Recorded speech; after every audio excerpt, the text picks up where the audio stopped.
Hi, Richelle. I'm so excited to hop on with you and talk to you about your story.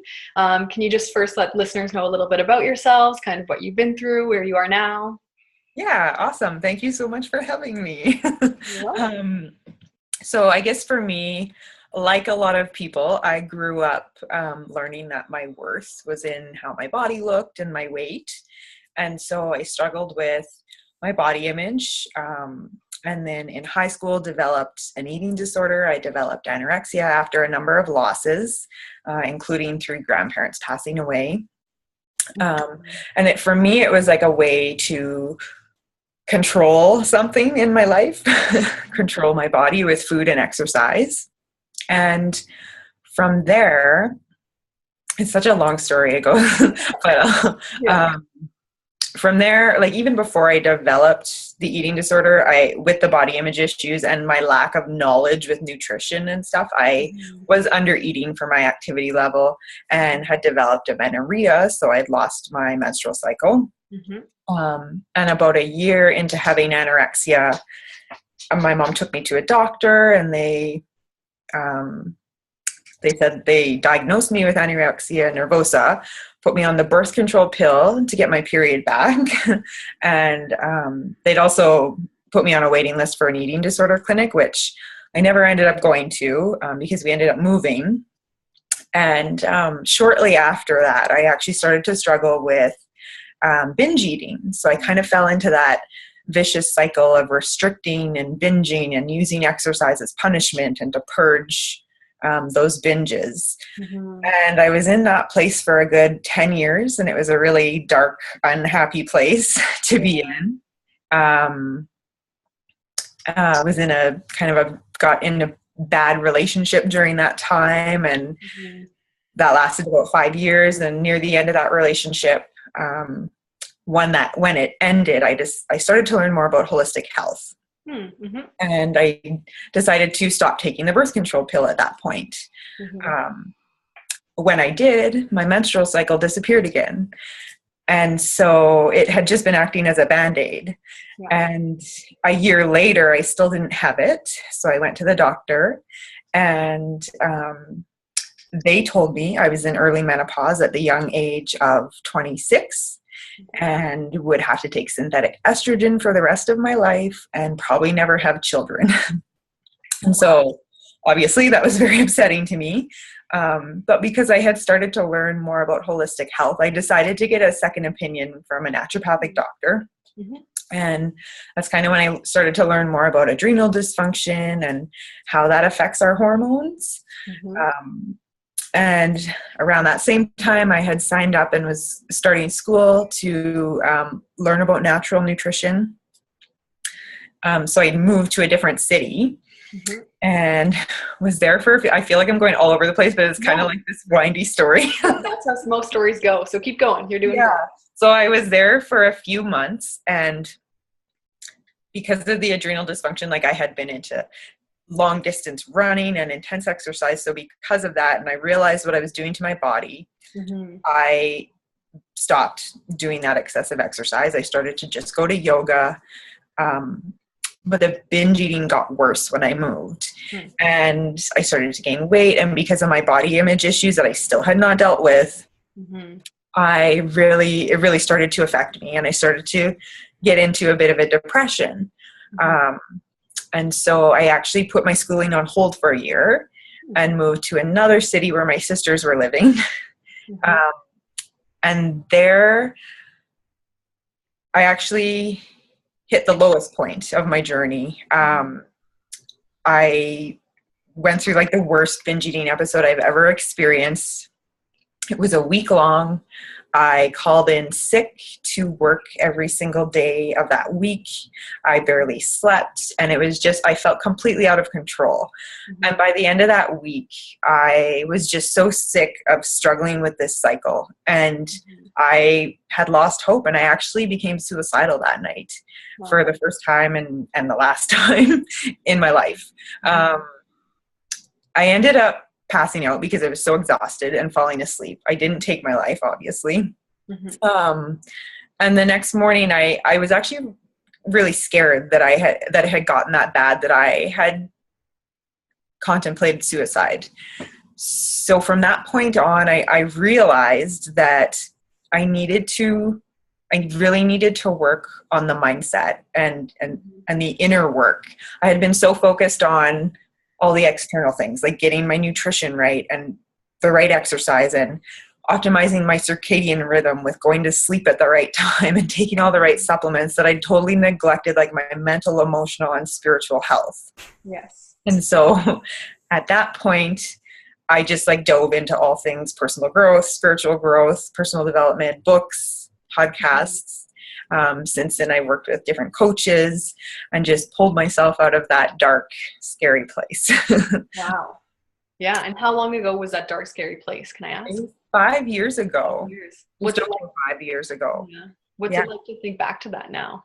Oh, it's just, when I think about it, sometimes it's still like, it'll bring tears to my eyes sometimes, because I can just feel how alone and broken I felt, and just hopeless. Like I didn't know what to do. Yeah. Yeah. Yeah. Yeah. How did you decide to kind of change that way of thinking, or like to go into that inner work piece? Because that's not an easy thing to do. It isn't. It isn't. It was the hardest thing I ever had to do, to change my thoughts. Yeah. And for me, I guess like just hitting that rock bottom was a realization for me. It was like a wake up call that I needed to. And I needed to really focus on my health, and more of a, not just my physical health, but all of my health. And really challenge these messages we see in the media about what makes us worthy, and change that talk in myself first. Talking negatively about my own body. But yeah, it was tough. Yeah, it's tough. And especially because you said it's, now that you've kind of healed yourself and gone through your own personal journey, now it's okay, challenging society and what culture thinks and what women are ingrained in terms of thinking. Yeah. What's that battle like for you? Oh my gosh, it can be challenging. And initially I wouldn't speak up, like even in conversations with family or coworkers at work, it always comes up. People talk about diets, or they talk about wanting to lose weight or not feeling comfortable in their skin. And I was totally in that place, so I can understand. But at the same time, sometimes initially it triggered me and I would just have to leave. But now I'm at the point where I can kind of speak up and shift that conversation. And just kind of question their thinking and make them kind of think. Like, what do women think about that when you do that, or when you look upon dieting in a different way? What's the reaction? Yeah, it depends. Some people are so stuck in that place and they're not ready yet. Yeah, they're closed off a little bit more. Yeah, which can be challenging, and so they don't really get what I'm saying. But others are like, yeah, that's a good point. And I think the more that I challenge it, then the more they can maybe start to open up to it. And even just starting that conversation sometimes is all that's needed, because it's not obvious anywhere else. Totally. Like I didn't realize it before. No. Yeah, it's crazy how ingrained it is everywhere. Yeah. But now I never engage in those types of conversations. Like if people are, I used to like join right in, like, oh yeah, I know, I feel fat too, or whatever, right? But no way. Now I'm going to change that conversation. It's like you're refusing to settle and kind of go back to that way of thinking now that you've opened up your world to this new way. Yeah. How have all these struggles and going through all that, because that was a long period of time, how has it changed you to be the woman you are today? Yeah. Oh my God. It's changed my whole life, really. Like food and body image is just a surface level symptom of deeper underlying issues. So when you start to work on those things, it opens up all this other stuff, and you have to do that work, and it changes your relationships with other people. Just the way you show up in the world, it changes everything. Is there like one very real way that it changed things for you that you want to share? Just like understanding my self-worth comes from within, and not worrying about other people. Like, I would always make up stories in my head before what other people thought about me. And so it was just so hard for me to go out or do things or engage in conversations with people because I was always worried about what they were thinking about me. Sometimes it was so bad that if someone asked me a question and I had no clue what they would want me, how they would want me to respond, I wouldn't even say anything. Like, it would be awkward silence. It was that bad. But now, like, I know who I am and what my values are, and I can easily have conversations with people. And you can't build relationships without conversing. Right? So those awkward silences sometimes. Yeah. Like, my relationships, all of them, family, friends, my new amazing boy, not new, he's almost 5 years now. Like, all those relationships have changed. Yeah. And I think it's something that paralyzes women so much, is worrying about what other people think, to the point that, like, you can't hold a conversation, or you can't find who you are in terms of what you bring to this world as well.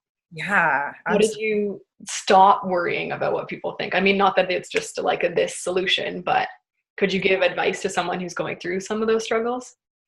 Yeah. For me, something that has been so powerful is just embracing vulnerability. And because it really does, like Brene Brown says, it releases shame. It absolutely does. And when you're vulnerable, other people are more likely to be vulnerable, and you can relate to each other better, trust each other better. Can you dive into more about like how vulnerability speaks a little bit more in terms of the body image stuff to us?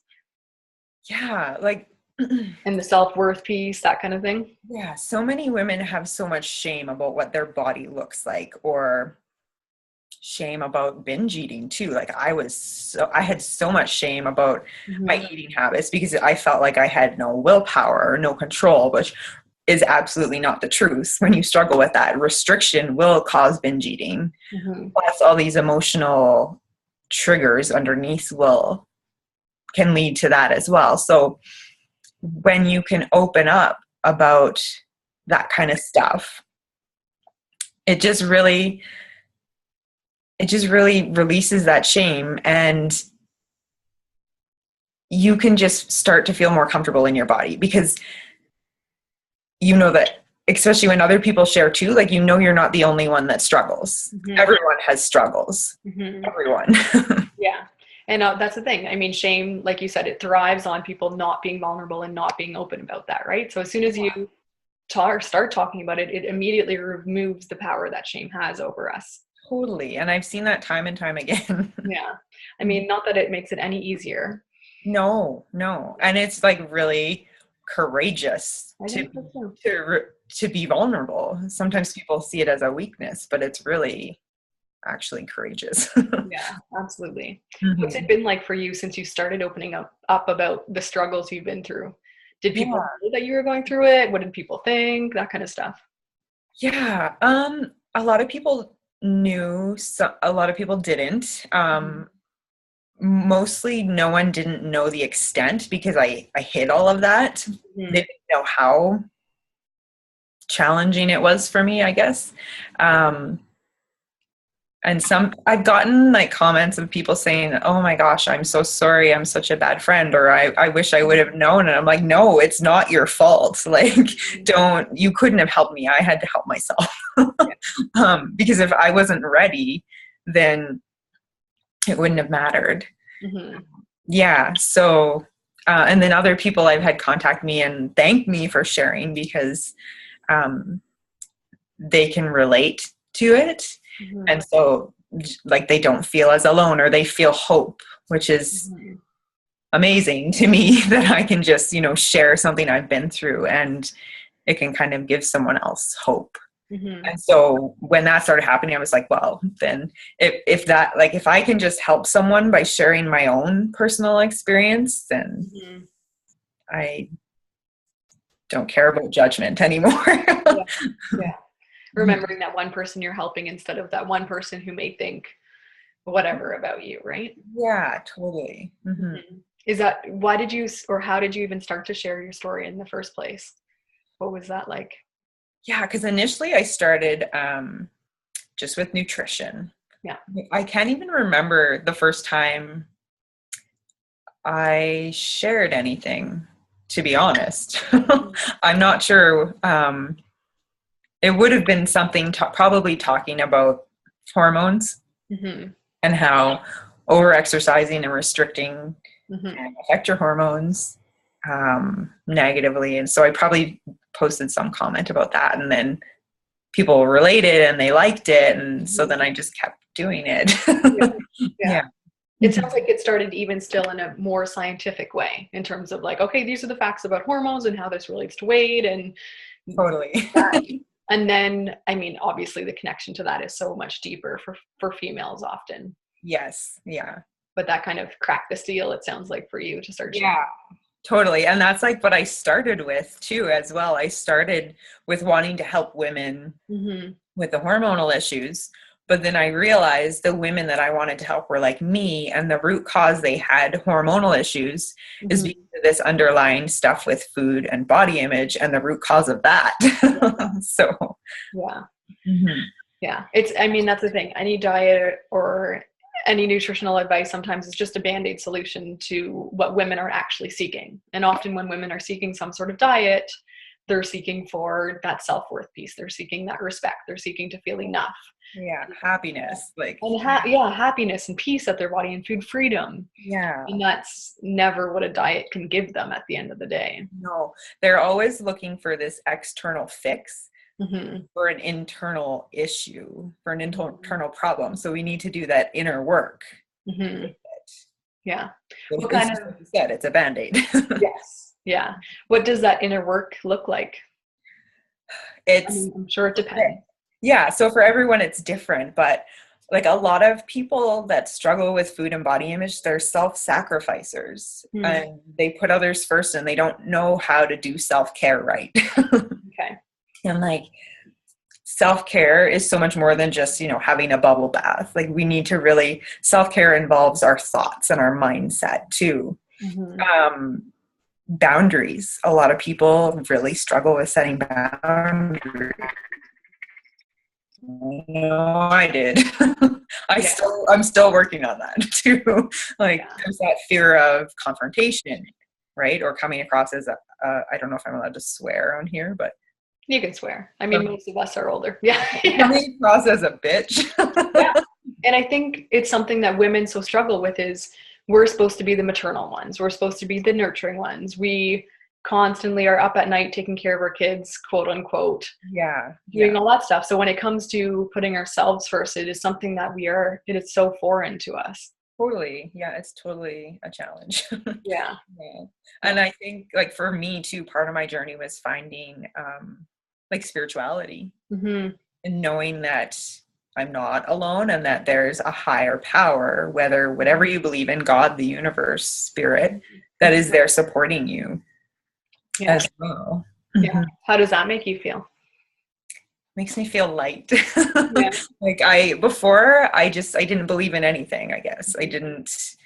Growing up, we went to church a little bit, but then when my parents got divorced, we kind of stopped, and God never really resonated that much to me. But then I started to read more of these spiritual books and learn more about energy, and it really was an important piece to my own recovery. Yeah, it's amazing how much you can grow through that, it sounds like. Yeah. Totally. If you were to have an ideal day, what would it look like? Sleeping in, like without an alarm clock waking me up, just waking up naturally. And then in the morning, I love to do my morning practice. So I make some hot water with fresh lemon and ginger. I go meditate, read some mantras. And then lately I've been practicing yoga because I'm trying to learn all the cues. So I love doing that in the morning. It has been it has made me feel so amazing, because before, sometimes I would work out in the morning, like do something more intense or hard, but practicing yoga has been such a really nice way to just wake up and go into the day, and that kind of, especially with the breathing, it's just like it sets my nervous system so that it's good for the rest of the day, and I can handle stress much more easily. Yes. Yeah.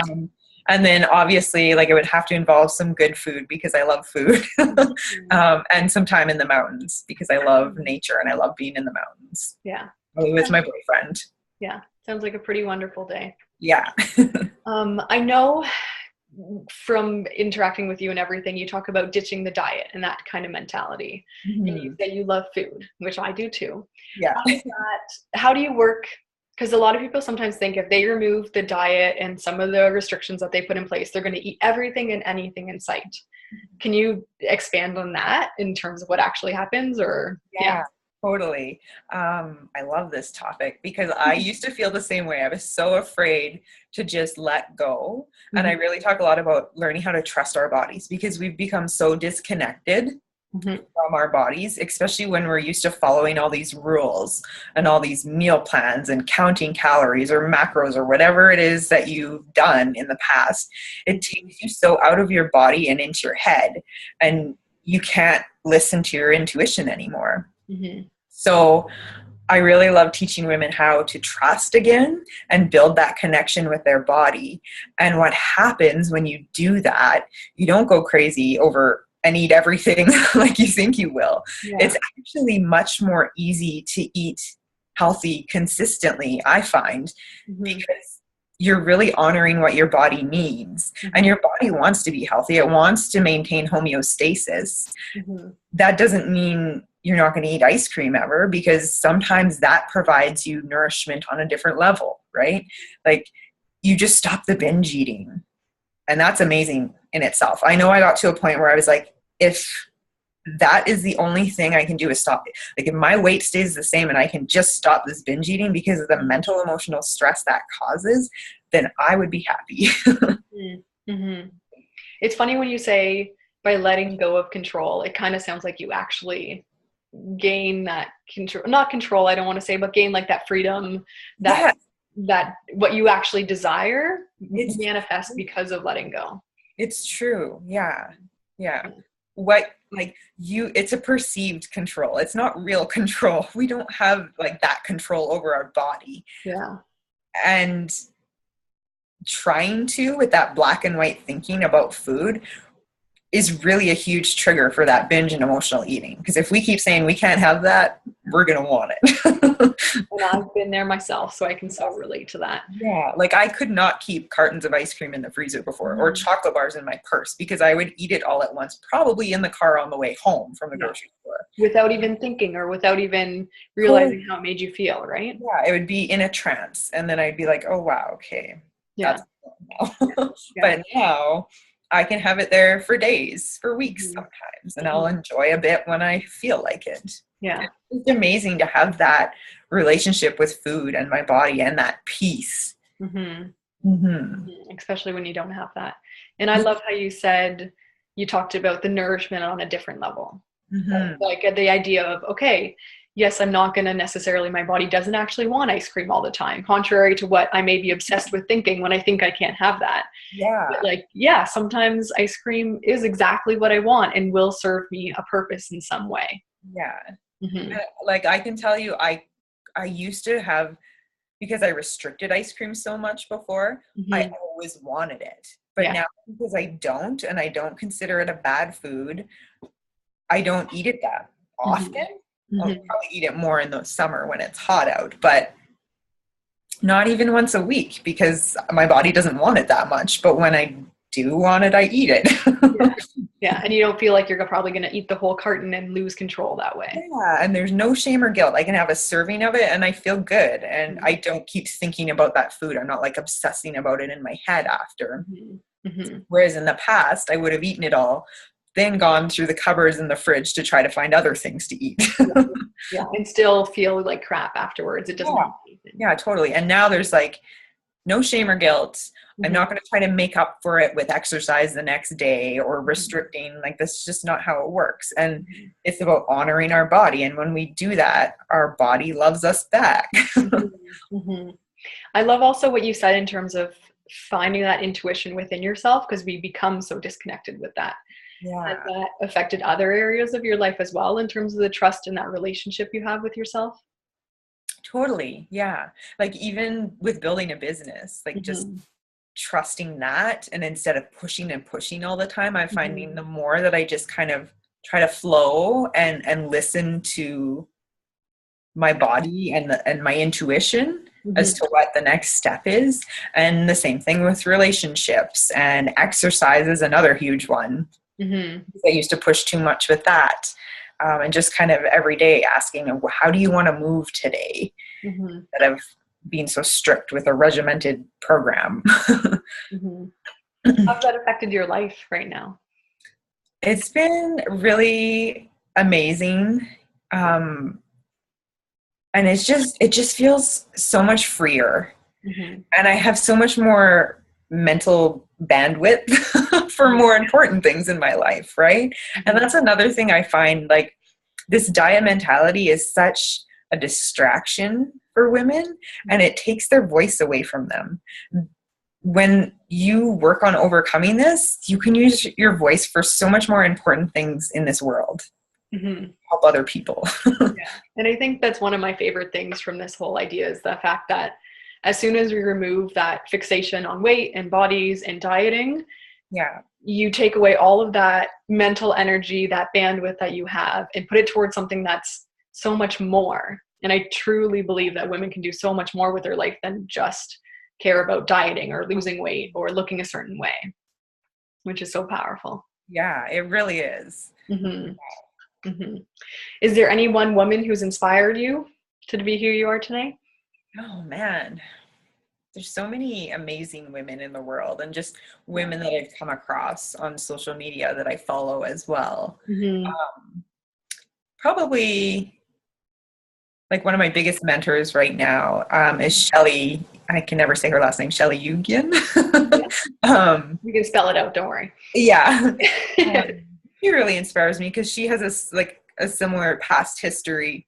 And she's really taught me about the cognitive approach, which is what I use in my practice and my coaching. And it's just, it's really been amazing to have that tool to go deeper. Yeah, I'm sure not only personally, but with the women that you're helping with now. Both. Yes. Yeah. What are you most grateful about now today? I'm just grateful. I'm grateful that I've finally come to a place where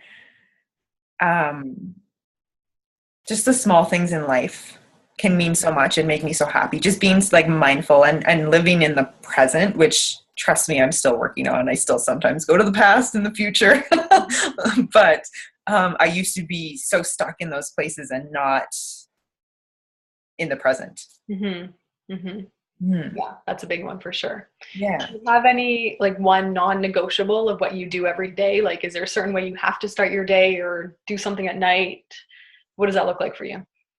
I think my my lemon water, my lemon and ginger hot water, I have that every morning. Even when I travel, I'll pack fresh lemons and ginger. Wow. I don't know. It's like this little ritual for me. Yeah. Is that something you used to do before, or when did you start doing that? Probably I started doing it when I started taking nutrition. Yeah. Cool. Yeah. And it still stuck with you even though you were struggling with those issues now? Back then to now? Well, that's funny, actually. The thing was, it was so funny back then, because when I had that wagon, right? There was a wagon involved where you're either on or off. And when I was on, I would be doing everything. But as soon as I fell off with a binge, everything else would fall away. Like, I would stop taking my supplements. I would stop doing the hot lemon water. I would stop exercising, just everything. Yeah. So more recently, my one non-negotiable is actually meditation every morning. Yeah. I've tried so much in the past, and I would always fall off of it and I couldn't stick with it. But I've been doing it consistently for about 4 months now. Mm-hmm. And I really love how it makes me feel. Mm-hmm. Like just 10 minutes in the morning. That's all I've been doing, but it really makes a difference for me. Mm-hmm. So, yeah. Cool. And what kind of, I'm curious now, because I've recently been exploring meditation and mantras and the beliefs and all that. Yeah. All the mindset work. What does your meditation look like? What does that routine look like for you? Yeah. So before I just would find some sort of like quiet kind of yogi music or something and just turn that on and sit there and just focus on my breath. Okay. But about a month ago, I discovered a Michael Stone meditation app. Okay. And I've been using that one, and it's actually really good. I like it. Cool. Yeah. Yeah. There's powerful research in terms of meditation now. So. Oh my gosh, so much. Yeah. And of course, obviously, you can notice the effects yourself and how it helps you, right? Yeah. And I'm so happy. I don't know what it was, but finally it clicked, and I'm consistently like doing it. Mm-hmm. That's awesome. What's next for you? What are you kind of planning? Dreams, hopes, aspirations of yours? Yeah. Oh, so much. Yeah. I'm currently taking my yoga teacher training. So I want to, because that really was a big thing in my life that helped me in my own journey and build that relationship with my body. It was the first time I was actually able to get out of my head so much and into my body and just feel how it felt, because I went to a yoga studio too that didn't have any mirrors around, so I wasn't distracted by that. Love that. Yeah. Which was amazing. Yeah. So I'm taking that and I want to incorporate it somehow into a program. Yeah. I was just telling you, I'm taking another certification in June. So this year's a year of education. And then next year, I really want to create some kind of online program that I can put out there for women that are struggling. Help them kind of connect back to their body and build that relationship with their body. Yeah. I feel like you shouldn't even wait a year. It's like a year or so, it's too long. Yeah, it is. We'll see how things go. Yeah. I mean, I know obviously you're very busy with everything right now. So and like you said, education and all you're going to learn throughout this year is going to be huge in terms of changing all you can do too. Yeah, I'm excited to just get more kind of tools in my tool belt. Yeah. Nice. Very exciting. Cool. There's a couple of last questions I want to ask you. Before I do that, can I ask you what's the best way for women to get in touch with you or follow you on social media, that kind of stuff, so we can link it up? Yeah, for sure. On Instagram, I am Empowered Vitality. That's my business name. Facebook is Richelle Ludwig -Empowered Vitality. And my website is just richelleludwig.com. Excellent. Perfect. And we'll have all those at that in the show notes as well for everyone. Awesome. What's your definition of perfectly imperfect? I love that you say this. Perfectly imperfect. It's so awesome, because I used to be a perfectionist. I'm guilty too. The thing is, nobody is perfect. So being imperfect is perfect, really. So it's like perfectly imperfect. Yeah, it's just, it describes the way everyone is. We're perfect the way we are in our imperfect state. Yeah, I like the succinct way of doing it, because like you said, it's everything is there. Yeah. Now, how does that relate to being your definition of being powerfully passionate? Powerfully passionate. I love that too. How does perfectly imperfect relate to being? Either you can tie them together or you can do it as its own entity. It's up to you. Whatever your interpretation of that is. Yeah. I think that, because I think a lot of people struggle with perfectionism, and when we can get past that and realize that perfect isn't a thing, it can kind of, at least for myself, it made me feel passionate about what I went through and about the imperfections that I thought were all these big, huge flaws. And that's powerful. Like when you can feel so passionate about your message, it makes an impact on other people's lives, and that's powerful. Yeah. I mean, you wouldn't be doing what you are doing today if you weren't passionate about it. No. And by doing that, it says it in your name, the Empowered Vitality is all there, right? Yeah. And I'm grateful for what I went through, even though it was hard, but it brought me to this place where I feel like I have this purpose and this passion, which I didn't have in my life before. Awesome. Before I ask my last question, Richelle, I want to take a second and thank you. You're someone who, as a fellow Canadian, I will be totally biased. No, but you just have the message that you share with women, and the words that you use in terms of empowering women to really ditch that mentality and get rid of that social construct that we think in terms of how we feel in our bodies and how that relates to our self-worth, is so freeing for women who have connected with you, and for you to care so deeply about your mission, to ask the questions, to dive deep on the sessions, and to share your passion with the world is something that brings me so much enjoyment, because I've struggled with it through these things. And it just makes me want to cheer you on endlessly and root for you throughout the whole thing. So thank you for all you do. Thank you. You're and welcome. Right back at you, because what you do is amazing too. Everyone always thanks me at the end, but I was like, no, it's you ladies. It's you. It's all you. What's one piece of advice, last question I have for you, that you would give to Earth Girls? So someone who's struggling through something, they're afraid of being imperfect, of opening up and being vulnerable. What's your takeaway from your story you want to share? Yeah, I think that it's really important to know that you're not broken, even though you might feel like it right now. And that you have everything inside you that you need. It just might be like squashed down with these limiting beliefs, but you can completely overcome that. It's totally possible. Yeah. And then the world is possible for you after that. Totally. Awesome. Well, thank you so much, Richelle. The Earth Girl Sisterhood thanks you, and we will catch you on the flip side. You bet.